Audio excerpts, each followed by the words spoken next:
तो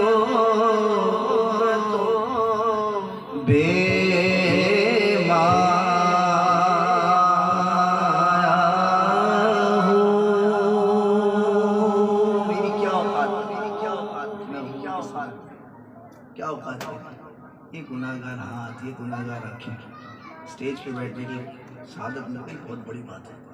हुजूर की महफिल में आने की सादत मिल गई, बहुत बड़ी बात है। हम सब अपने अपने गुनाहों को जानते हैं। शायद बहुत दर्द भरे अंदाज में कहते हैं, मैं की बेवकूफ़ बेमाया तेरी महफिल में चला है। मैं के बेवकूफ़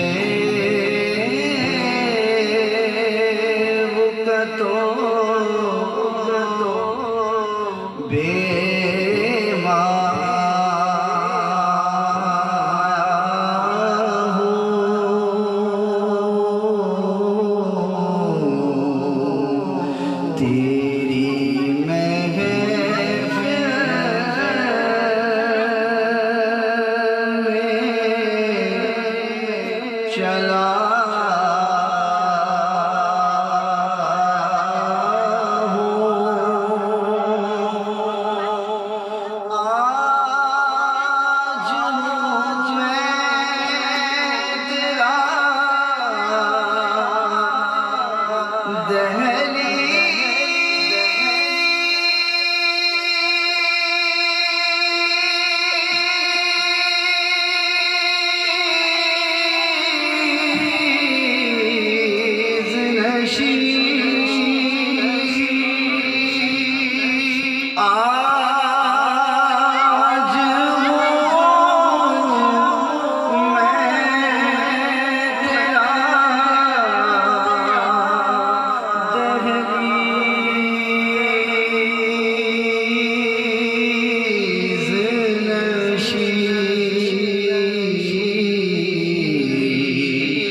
आज मैं